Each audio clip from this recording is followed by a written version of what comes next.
sebelum kita mulai pembelajaran ini, siapa yang mau bawa doa? Saya, Bu. Oke, siapa namanya Kak? Risma, Bu. Oke, Kakak Prisna bawa doanya Kak. Mari kita bersatu dalam doa menurut agama dan kepercayaan masing-masing. Doa dimulai. Oke, makasih ya Kakak Prisna. Nah, baik anak-anak, sebelum kita mulai kelasnya hari ini, coba perhatikan dulu di bawah bangkunya, di bawah mejanya. Ada nggak sampah? Coba. Tolong ikuti kalau ada sampah lalu dibuang keluar.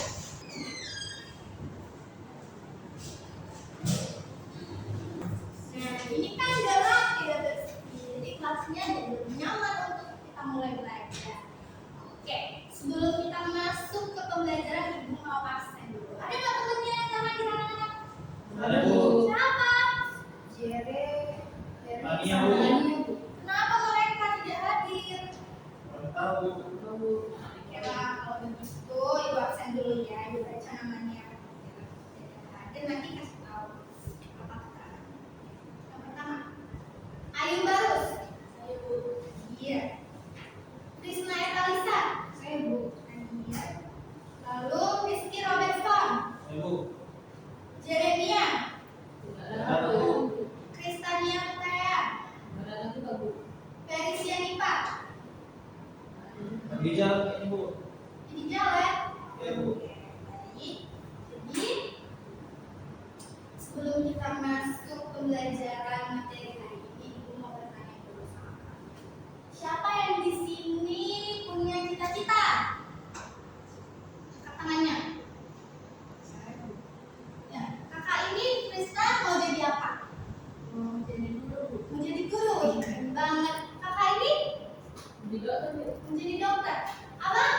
Jadi pebisnis, Bu. Bisnis, wih, keren-keren sekali ya cita-cita dari kelas ini. Nah, kalau misalnya mau jadi dokter yang baik, kita itu tidak boleh hanya pintar saja, tapi kita harus memiliki sifat mau menerima perubahan sosial.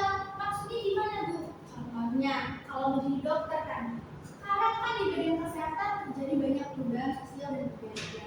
Contohnya kemajuan aplikasi online untuk mengecek kesehatan. Lalu itu kemajuan teknologi digital dalam memeriksa kesehatan. Nah, kita lanjut ya. Nah, tadi sampai di cita-cita.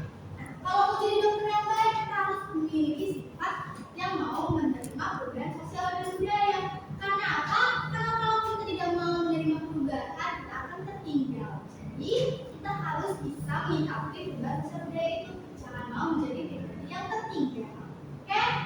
Ibu. Lalu tujuan Ibu hari ini mengajarkan kepada kalian mengenai perubahan sosial budaya. Ibu harap kalian bisa menjadi anak-anak yang mau menjadi pribadi yang menerima perubahan, yang mau tertinggal. Nah, tujuan pembelajaran hari ini juga kita akan membahas mengenai perubahan sosial dan budaya itu sendiri. Isinya tentang pengertian, lalu dampaknya, lalu ada faktornya 10 tahun yang lalu dengan sekarang. Ada yang mau kasih tahu perbedaannya? Bu. Oke, silakan Abang. Dulu, Bu, kalau anak-anak itu bermain itu kumpul di rumah teman gitu, Bu. Bareng-bareng. Tapi kalau sekarang bermainnya lewat HP gitu, Bu. Jadi dari rumah masing-masing. Iya benar, berbeda sekali kan melihat perbedaannya. Nah, maka dari itu berarti perubahan sosial budaya itu terjadi di sekitar kita tanpa kita sadari. Perubahan sosial budaya itu juga mempengaruhi pola pikir, pola perilaku masyarakat itu sendiri. Nah, kalau sekarang sudah sedikit paham mengenai topik yang akan kita bahas, kita langsung saja masuk ke materi. Pendapat mengenai perbedaan dua gambar ini, Ibu kasih nilai tambahan. Coba angkat tangannya, ada yang mau nggak?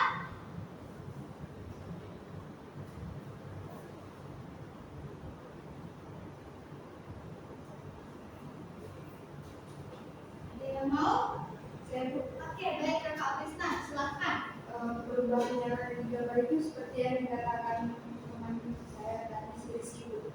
Dulu itu permainan itu anak-anak berinteraksi itu kan menggunakan gadget, Bu. Tapi interaksi sekarang berubah menjadi lebih individualisme, jadi lebih ke handphone karena perkembangan digital sekarang. Iya, benar sekali. Tepuk tangan dulu buat Kakak Krisna. Nah, iya benar kata Kakak Krisna tadi terjadinya perubahan perilaku masyarakat. Nah, sekarang kita akan bahas mengenai pengertian perubahan sosial dan budaya. Coba abang yang di belakang, siapa namanya bang? Peru. Nah, abang Ferry, coba tolong bang bacakan pengertian perubahan sosial dan budaya ini kuat ya bang, biar kalian semangat. Pengertian perubahan sosial dan budaya. Perubahan sosial dan budaya adalah perubahan pada lembaga-lembaga masyarakatan yang mempengaruhi sistem sosial, termasuk dari sikap dan pola perilaku di antara kelompok-kelompok dalam masyarakat. Oke, terima kasih ya Abang Ferry. Nah, artinya yang berubah bukan hanya teknologinya, tapi bagaimana cara masyarakatnya berpikir dan berperilaku. Contohnya, sekarang banyak orang sudah menggunakan aplikasi belanja online. Padahal dulu orang masih ke pasar. Nah, itu merupakan salah satu perubahan sosial dan budaya. Nah, dalam materi ini juga mengenai pengertian perubahan sosial dan budaya, ada 3 ciri-ciri yang menandakan pengertian perubahan sosial dan budaya. Kita akan bahas satu-satu.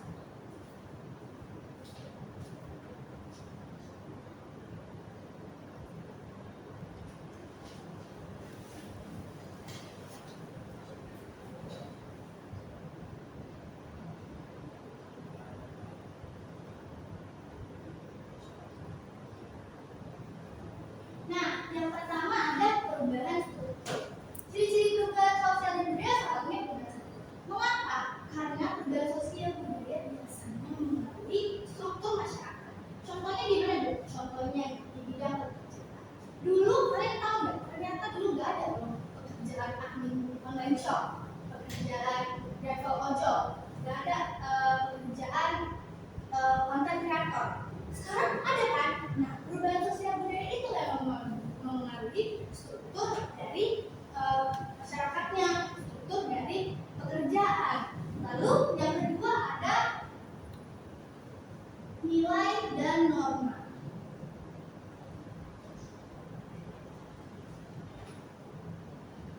Nah, kalian sadar gak sih semenjak terjadinya perubahan yang di sekitar kita ini menjadi tertipisnya nilai dan norma pada masyarakat. Contohnya di media sosial, banyak orang sekarang di media sosial bisa suka-suka hatinya untuk menyebarkan berita hoax, membicarakan kebencian. Padahal kalau setelah yang disebut dengan ciri-ciri dari perubahan sosial yaitu bersifat langsung. Paham? Oke, pinter-pinter kelas ini ya. Kita masuk ke materi selanjutnya. Nah, di sini ibu akan menjelaskan mengenai proses perubahan sosial dan budaya.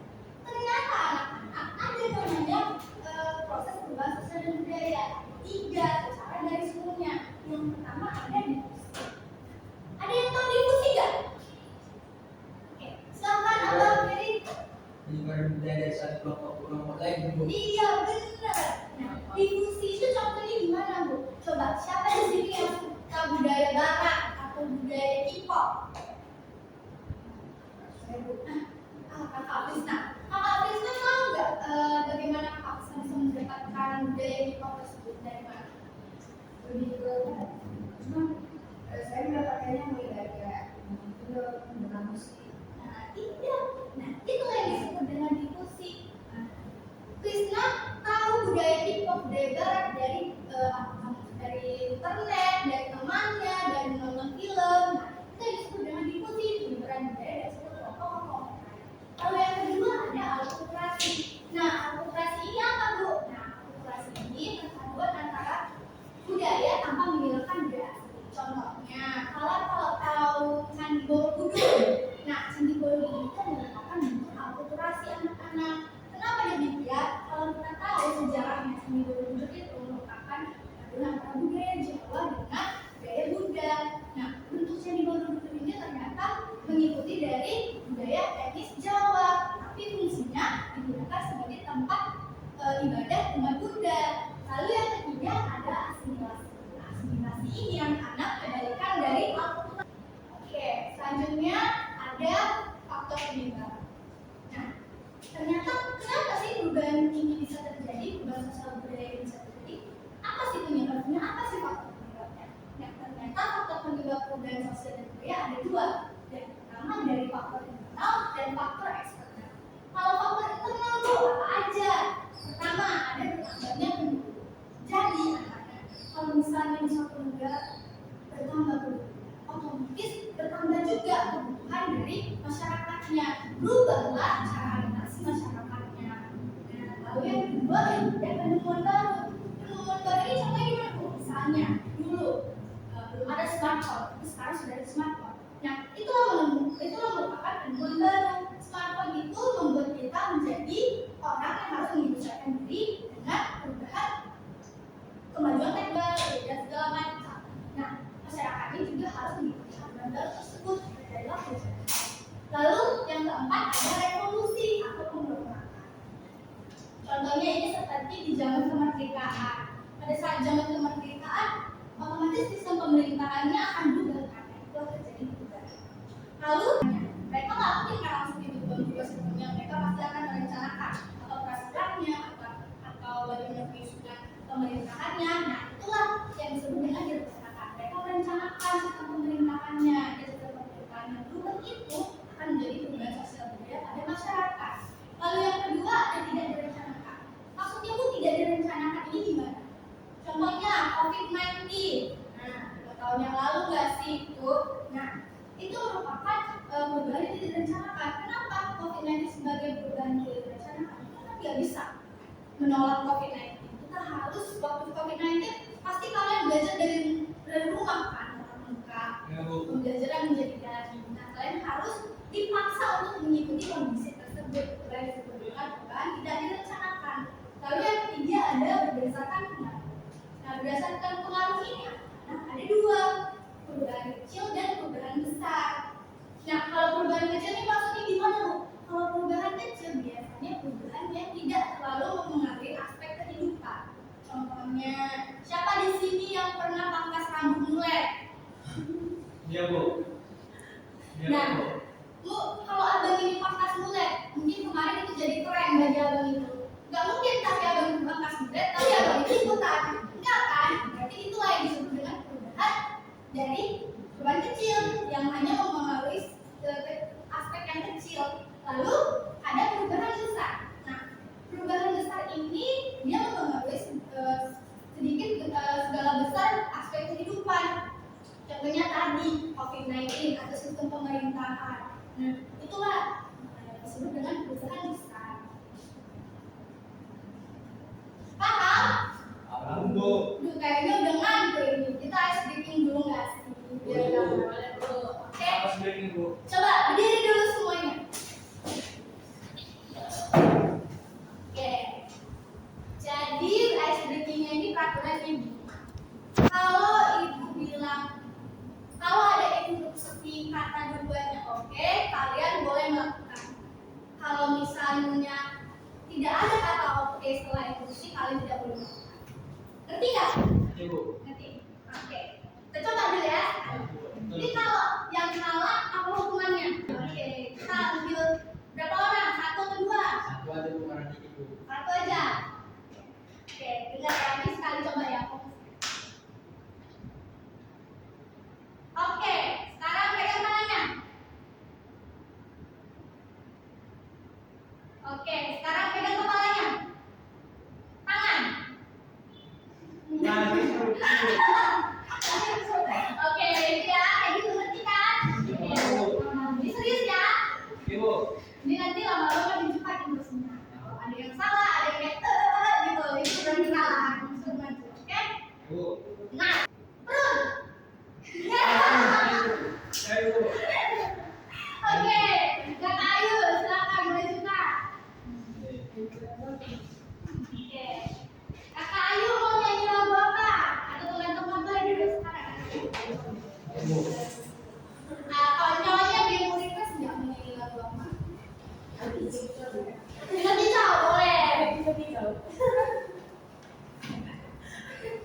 Nah, lagu apa weh? Lagu apa? Request abang. Lagu Inggris bu. Iya bu.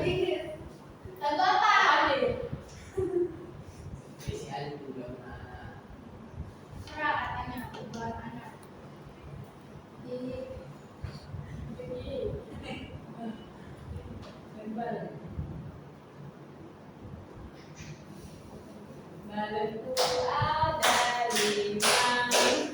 Oke, terima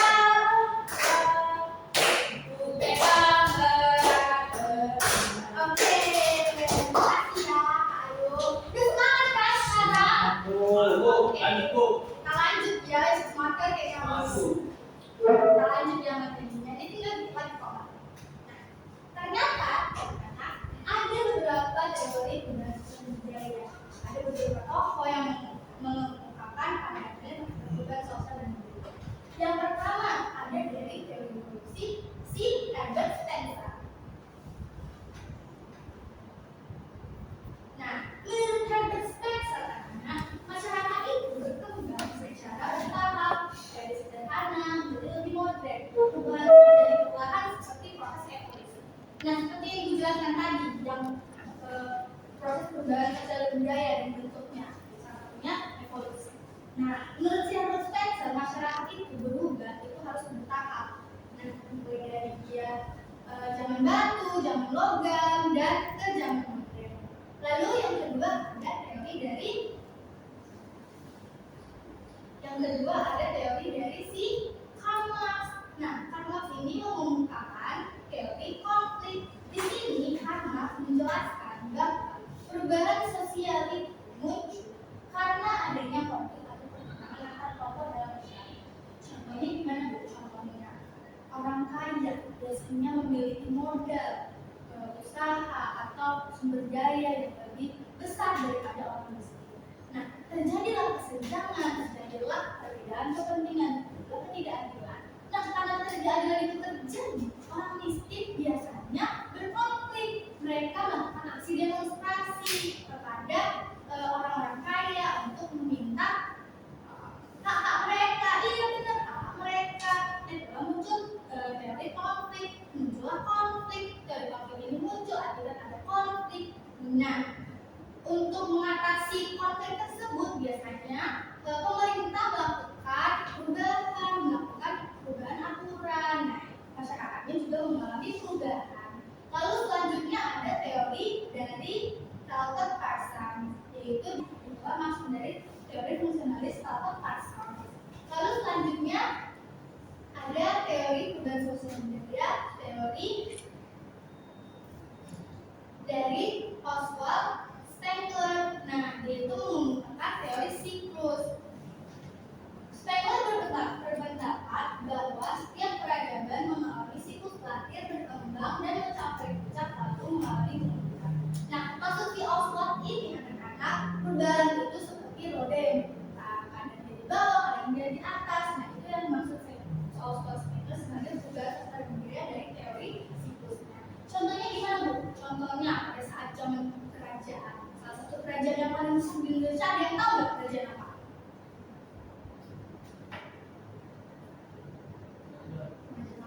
Iya benar, kerajaan Majapahit. Dulu kerajaan Majapahit itu disebut dengan kerajaan yang paling besar di Nusantara. Tapi karena terjadi beberapa konflik, peperangan, konflik internal, mereka mengalami kemunduran dan kerajaan itu yang disebut salah satu contoh dari teori siklusnya Oswald Spengler. Nah, selanjutnya ternyata perubahan sosial dan budaya itu memiliki dampak positif dan negatif anak-anak. Nah, kita akan bahas yang pertama dampak positifnya. Ada kemajuan teknologi. Akibat kemajuan teknologi, akses informasi lebih cepat dan mudah. Komunikasi kita jadi tanpa batas. Kita bisa video call, kita bisa mengirim chat kemana saja, kapan saja secara cepat. Nggak seperti dulu, harus membuat surat, membeli perangko, dikirim dulu ke kantor pos, nyampe berbulan-bulan, nyampe nya lagi kita berbulan-bulan lama. Tapi semenjak terjadi perubahan sosial dan budaya, mereka menjadi lebih maju, teknologi maju, muncullah yang namanya WhatsApp, chattingan cepat dari SMS. Nah, itu yang disebut kemajuan teknologi. Lalu efisiensi waktu merupakan salah satu dampak positif dari perubahan sosial dan budaya. Lalu ada peluang ekonomi juga. Nah, kalau misalnya perubahan sosial budaya ini terjadi, biasanya peluang ekonomi akan semakin maju, makin banyak lapangan kerja baru di era digital, dan juga makin banyak informasi-informasi baru mengenai pekerjaan, mengenai ilmu, mengenai ekonomi, makin terbuka kepada satu negara yang mengalami perubahan.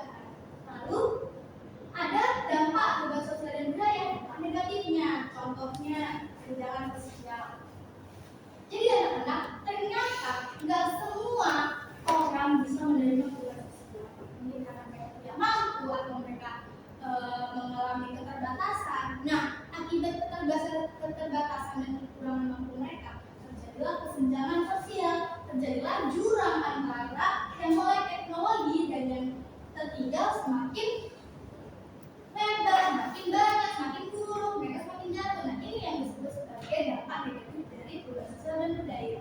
Lalu yang kedua ada degradasi nilai. Nah, semakin berkembangnya perubahan sosial dan budaya, biasanya nilai-nilai tradisional, nilai-nilai norma, nilai-nilai yang penting, luntur, terkikis, itu yang disebut dengan degradasi nilai. Nah, lalu yang ketiga ada individualisme. Nah, akibat perubahan sosial dan budaya, tentunya tadi perubahan teknologi digital. Tadi yang sudah dibacakan Tania, dibacakan lainnya. Nah, kalian harus memiliki sifat menerima perubahan, tapi tidak boleh langsung menerima perubahannya saja. Kalian harus memiliki sifat yang namanya yang pertama, memilih budaya asing yang positif. Kalian tidak boleh menerima budaya yang negatif. Kalian harus memilah, tahu memilih mana budaya yang baik yang bisa kalian gunakan, yang bisa menjadikan kalian pribadi yang lebih baik lagi. Lalu yang kedua, upaya yang kedua yaitu melestarikan budaya lokal. Kalian boleh menerima perubahan budaya, perubahan sosial budaya, tapi kalian tidak boleh meninggalkan budaya kalian, budaya jati diri bangsa kalian. Budaya lokal kita itu merupakan budaya jati diri bangsa kita. Kita tidak boleh meninggalkan budaya lokal kita. Jadi kita harus melestarikan budaya lokal. Lalu yang ketiga, upaya yang ketiga ini yaitu menggunakan teknologi secara bijak. Nah, sama seperti yang tadi dibilang, kalian juga harus menjadi anak-anak hebat yang bisa melek teknologi namun secara bijak menggunakannya. Kalian tidak boleh, misalnya ini contohnya, kalian mau ngerjain tugas, terus kalian contek, kalian tipe lah tugas orang. Itu tidak boleh, kalian harus melakukan pekerjaan tugas kalian sendiri. Boleh menjadikan tugas orang lain sebagai referensi, tapi tidak boleh langsung klik ke tipe. Nah, itu yang disebut dengan menggunakan teknologi secara bijak. Lalu yang keempat, menanamkan nilai dan norma sosial. Nah, kalian sebagai anak-anak yang hebat di sini, kalian harus memiliki nilai dan norma sosial. Itu menjadi landasan kalian supaya bisa bijak menghadapi perubahan sosial dan budaya. Paham?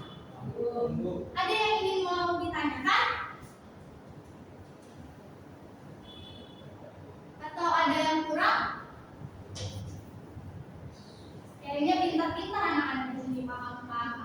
Oke, langsung aja kayaknya ya kita tulis dan tahu seberapa paham sih kalian dengan materi hari ini. Bisa Bu. Nah, jadi kuisnya ini anak-anak boleh dibuka HP-nya. Karena kuisnya, boleh hotspot ibu kok. Karena kuisnya ini menggunakan perangkat elektronik. Kuisnya ini kuis digital.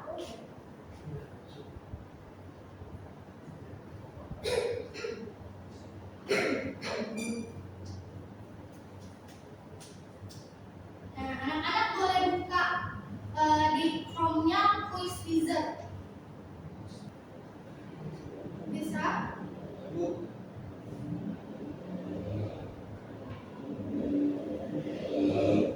Udah dibuka?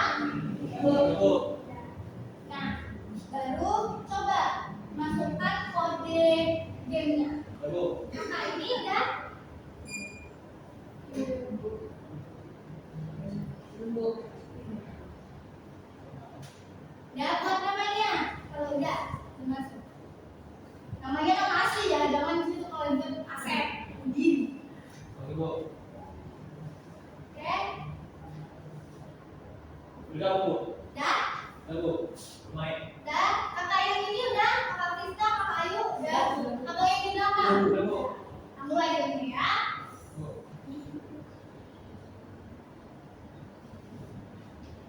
Nah, itu kalian harus menjawab pertanyaan siapa yang iya pakai. Siapa yang duluan nyampe nanti dikasih hadiah.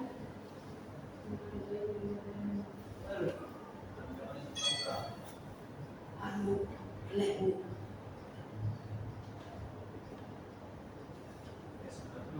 Kita nanti cari juara 1 dan 2 dan 3. Berapa pertanyaan ini Bu? Ada 20 kayaknya. Gampang kok kalau tadi kalian bisa. Duh, jangan kalah sama Abang Rizky.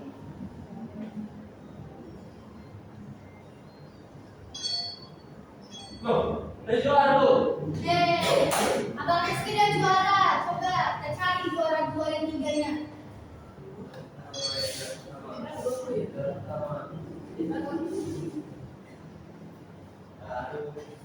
Apa adanya bu?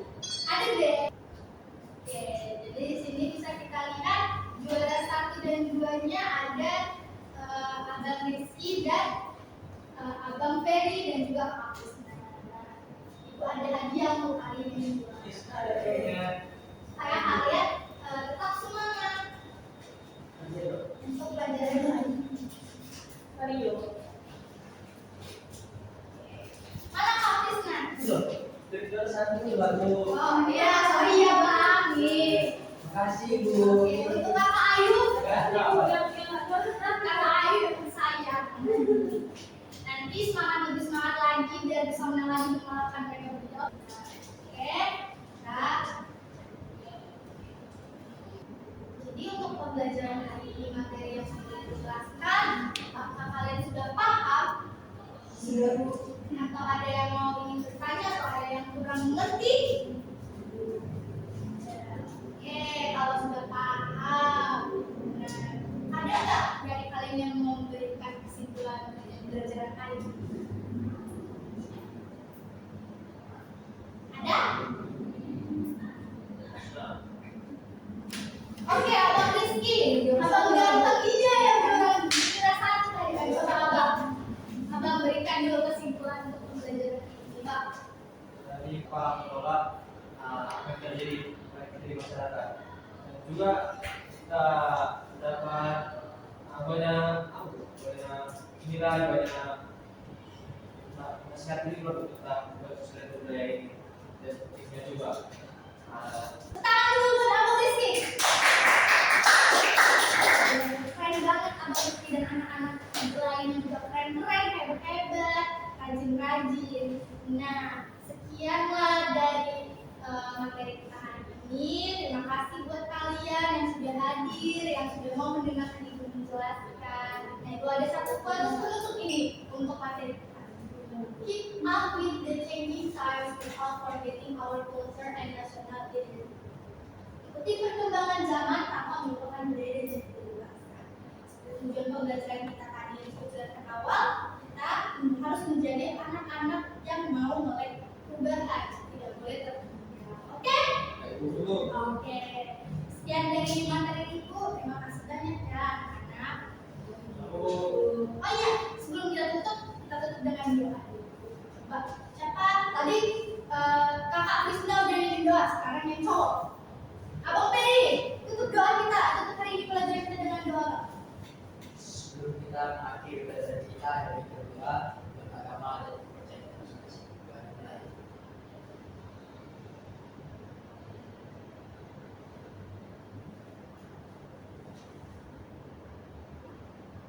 Doa selesai. Oke, terima kasih ya Abang Ferry. Oke,